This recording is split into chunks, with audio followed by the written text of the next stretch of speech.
Uluhan sa ato mga balita, kakuwang sa mga lawak sa ringan, nagpabilin gihapong problema sa mga publikong tunghaan dinhi sa Dakbayan sa Sugbo. Bagong school building giturn over sa Dakbayan sa Mandaue isip dugang mga magamit sa mga tunghaan pagbukas sa klase. Pinunaan sa syudad sa Sugbo mabubukas sa proficiency training program ng kapulisan sa Cebu City. Nibukas sa proficiency firing program tumong niini aron mabansay-bansay ang pagbalik ang mga pulis sa paggamit sa ilang mga armas o mabalik ang pag-ilas ng mga pulis sa Dakbayan sa Sugbo sa Cebu's Finest. Asosasyon sa mga housing developer sa rehiyon amda mohatag og suporta sa LGU sa Mandaue alang sa housing projects niini.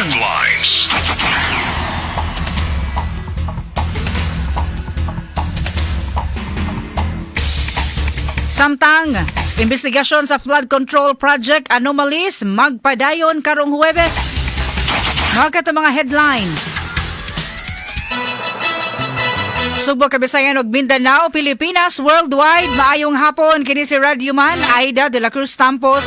Mohatod sa ato mga balita news updates along Martes, Hunyo 2, 2026. Kumusta man yung kahaponon karon? Tutaligsik diri sa Dakbayan sa Sugbo. Kumusta man yung mga nahimutangan? Diya sa Negros Oriental, Negros Occidental, diya sa lalawigan sa Bohol, Leyte. Mindanao areas nga mabati pa atong tulumanon sa mga upland barangays diri sa Dakbayan sa Sugbo, Metro Cebu area. Mayong hapon kaninyong tanan. Kumusta man ito panikay-sikay karong hapon na labi na kay ting-andam na sad sa panihapon pagkapaspa sa oras mga kasama. Namilaw sa ilang radio karon 612. Maayong adlaw kaninyong tanan. Ingon man sa ato ang digital platform DYHP rin sa Facebook page, YouTube channel DYHP app. Daghang mga pamaaging mga makapaminaw mo sa atong broadcast diri sa DYHP mga kasama. Tangi po din nyo ang atong DYHP Answer to Win promo. Atong mga pangutana karong hapuna. Makaangkon mo og 200 pesos GCash. Kano gali yung masunod ato ang mga mechanics. Yung man matubag ang atong pangutana karong hapuna. O karon aritas detalye sa atong mga balita. Mga kakuwang sa mga classrooms. Nagkabilin gapong problema sa mga public schools diri sa Cebu City. Kasama mo sa balita Radio Man Eli Bolonos. DYHP RMN Report. Nagpabilin gihapong problema ang kakuwang sa mga lawak sa ringan sa publikong mga tuhaan sa Dakbayan Sugbo. Kini samtang nakaduon ang pagbukas sa 2026-2027 school year unya sa Lunes sunod semana. Ang kakuwang sa lugar nga katukuran o mga tuhaan pagitumbok ni City Schools Division Superintendent Nympha Bongo nga hinungdan niini. Gipadayag hinuon ni Bongo nga nasulbad na ang problema sa kakuwang o mga magtutudlo sa mga public school sa syudad. Okay na maron ang teachers, di naman takuwang yung teachers. Ang ato ara classrooms. So, problema lang hapon. Kaya mantay space. So, magpadayon ang ato ang double shift. Si Dr. Nympha Bongo, ang kagamahanan sa bayan, una na nagplano pagtukod ng mga high-rise school building tungkol sa kakuwang na lugar sa syudad alang niini. Kasama mo sa Cebu City Hall. Kini ang inyong Radio Man, Eli Balanos, DYHP Tatak. Radyo mo nationwide.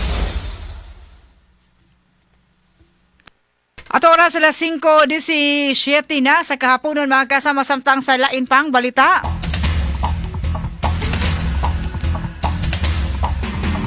Mga bagong school building giturn over usab sa Dakbayan sa Mandaue isip dugang mga magamit sa mga tunghaan pagbukas sa klase. Kasama mo sa balita Radio Man, RV Veloso. DYHP Tatak RMN Report. Formal nga gitugyan ngadto sa institusyon sa Dakbayan sa Mandaue ang bagong gitukod nga 50 milyones ka pesos nga subang dako elementary school Dynacast building nga magdugang sa mahimong kagamitan sa matinun-an sa syudad. Ang maong building gidonate kini sa pamilyang Ngo ug Magna CMGN Solutions pinanguluhan usab sa negosyanteng si Mary Lungo. Subay sa pagsusi, adunay po ukosab ka mga classrooms ang edipisyo. Dunay mga giandam nga pasilidad nga magamit og gymnasium. Tema sa tunghaan mao ang bayanihan sa paaralan nagkakaisa para sa kaayusan at kaalaman nga nagtinguha nga mapalambo ang mga silid niini alang sa mas efficient nga pagtungha sa mga tinun-an. Kalaki pa usab kini sa gilaraw sa kagamhanan sa probinsya sa Sugbo. Ilabi na ang pagtukod og mga temporary school shelters sa amihanang bahin sa lalawigan sa Sugbo nga labihang naapektuhan atol sa pag-igo sa linog sa Sugbo. Pasiyo na usab nga nigahina og pondo ang kagamhanan alang sa pag-apod-apod sa mga school supplies sa mga tinun-an. Kasama mo sa lalawigan sa Sugbo, Radyoman RV Velocity HP Tatak RMN. Philippine Environment Month 2026 gilusad sa Penro, Bohol pinagi sa usa ka joint plugging activity.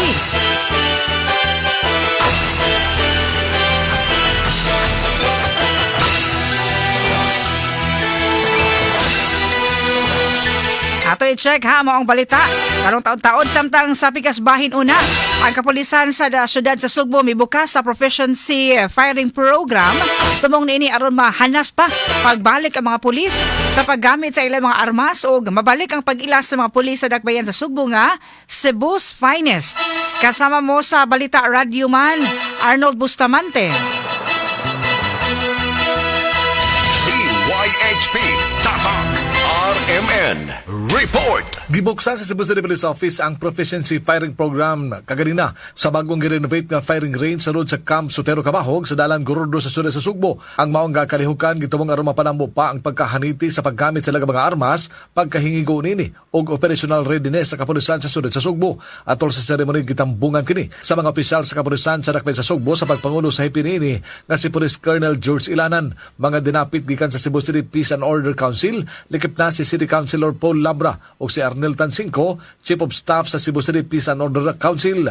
Ang ilang presensya nagtimaan sa kamahinungdanon nga magpabilin nga bansay ang mga police personnel ug dunay katakos sa pagtubag sa kaluwasan sa publiko ug seguridad.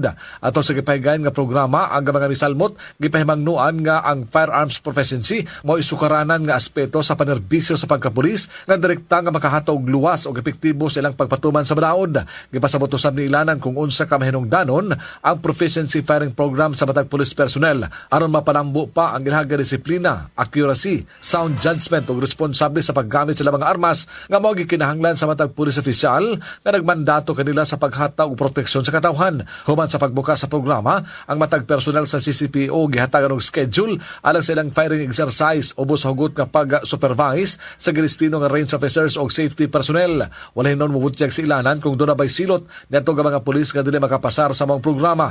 Apan iyang gimanduan ang tanang sakop sa CCPO nga mopaubos gyud sa proficiency firing program subay sa tinghuan ini nga mabalik ang pag-ila sa kapulisan sa syudad sa Sugbo nga Cebu's Finest.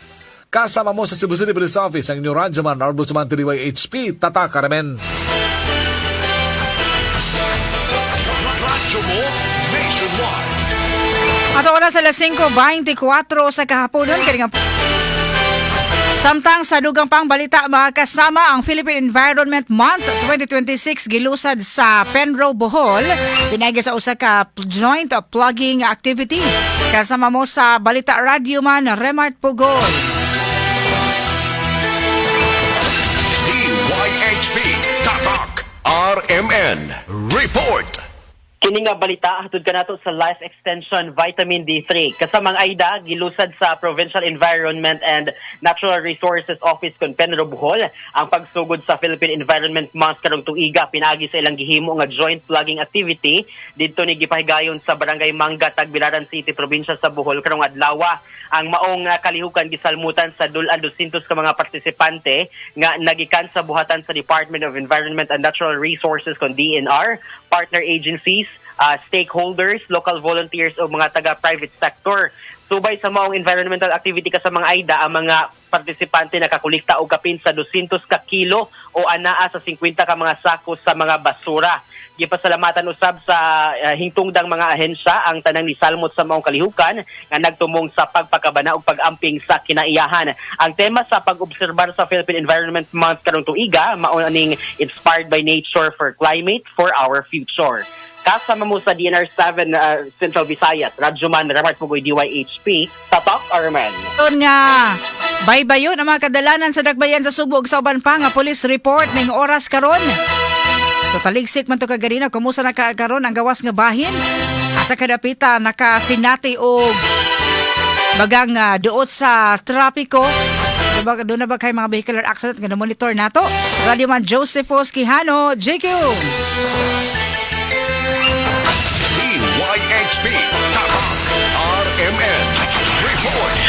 Salamat sa mga sumarayda sa itong kapaganino din sa gawas kabahid na kabarasa sa Kapuriano Gabartes ng nahon din sa may uptown area, din sa may Smith Boulevard, Badong sa Smith Provincial Capital. Muna ito hindi traffic ang mula sa Padong sa may Iscario. Islumubing karoon mga sakaran Padong sa may eskina F. Ramos Extension o sa may eskina Juan Osmeña House din sa may eskina Gordo Avenue. Ang Iscario Extension, kiningdaan Padong sa may ubos kabahin sa flyover Pag-ibig nakasigarasyon kaot sa daga sa masakanan. Parang sa may Archbishop Rias o sa may Governor Cuenco sa Bantal Road, sa Manilan Talaman Road, nakasilata sa Mikaw Silaga sa Masakal, Corbaga Orasa. Napiktuhan nini ang Pope John Paul II padung sa may IT Park, hinaw ng Picas Lane padung sa Mabulo, waray ko daw, waray ang kabalakan kay Mudrita ang daga sa Masakal, Corbaga Orasa. Samtang ang Inggiles sa karon Maurasa, napiktuhan sa Miskaw sa daga sa Masakanan, padung sa may iskina Banawa, laos sa may Duterte State sa Banawa, laos sa may Labangon, Salvador Labangon, samtang ang Virama Avenue, both side, both lane, padung sa Guadalupe Church o dire sa may Inbacalso, Mudrita ang dagan sa Masakanan. Samtang ang Inbacalso Cabarasa, napiktuhan niya ang grabe ko sa dagan sa Masakanan, gikan dire sa may Cebu South Bus Terminal, padung sa may flyover, gibabaw gabay sa flyover sa Mambalay, nakasinata sa misa kaot sa daga sa Masakanan, padung sa may sa MC side, padung sa may Basak Pardo Highway, Bulacau, Cebu City, o sa may Bulacau, Talisay. Ang SRP Carabarasa, both side, Mudrita ang daga sa Masakanan, padung sa may subtunnel, sa may padung sa may Plaza de Provincia, samtang padung sa may Talisay, Mudrita sa Carabarasa sa kahaponon na. Ang downtown area, waray kabalakan na Carabarasa, ang halos ng kadanan sa downtown area, sa aming Colon, Pilais, Legazpi, Akusaling, Panganiban, Mabini, waray ang kabalakan, Mudrita ang daga sa Masakanan. Samtang dili sa may Norte Gabahin, ang gawas aning dili sa may Governor Cuenco, kasabi sa Masakanan, dili sa may North Mission area, padung sa may Mandawi sa may Swillig Street, sa may Owano Avenue, Plaridel, padung sa may Bagong Daan sa Paknaan, luglaw sa may Bagong Daan sa Tayuda, Konsolasyon na. Samtang ang panahon ko sa medyo nagundagong gamay, pero wala magguan-uwan, gawas sa doon ay maporosyon rin sa Cebu City, nagbuno kaguan, gawas doon na mala sa dos ng takna sa hapon, sa may Busay, sa magkarang bahay, nakatagamtaman ng pagbunok sa uwan kagay na. But so far karon medyo ni kuan hawana ni linaw na hawana dagko maturkito ri habig sa may kasadpad gabahin, pero ang habig diri sa may south o diri sa may norte dunay dag-ong, pero ano ni bunda kung magkuan uwal o magtatalisik karga magrasa sa kahaponon. May pila ka sitwasyon karon sa kananan ning kapono sa adlaw nga Martes, kita rin sa gawas alang sa traffic update. Ako ni Radyo Man Joseph Osiano, DYHP Tatak RMN. RMN.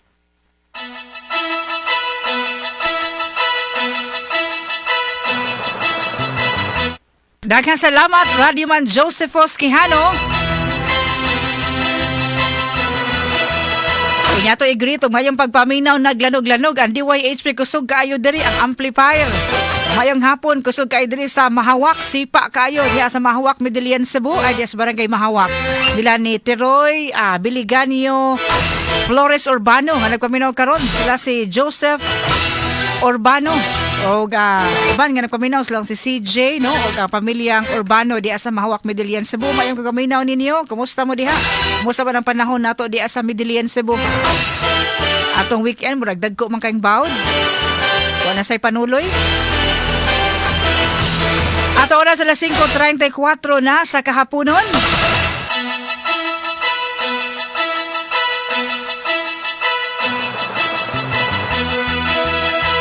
Mayang paggaminaw ni Guillermo Cahuelan kasi mga idol naminaw karon diri sa Binabag, Pinamungahan, Cebu. Dagan kayong salamat ninyo.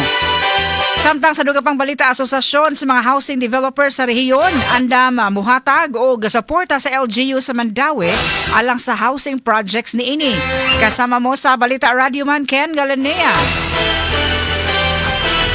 DYHP Tatak RMN Report.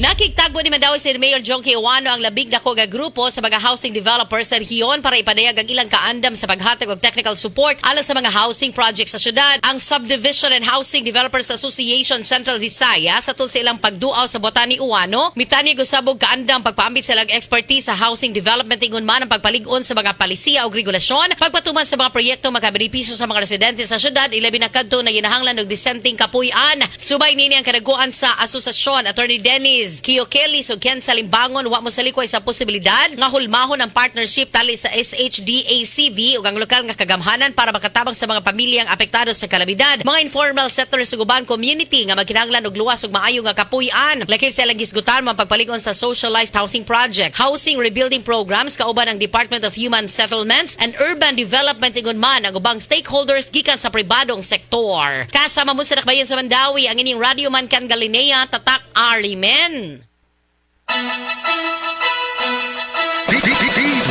DYHP RMN Cebu, the official #1.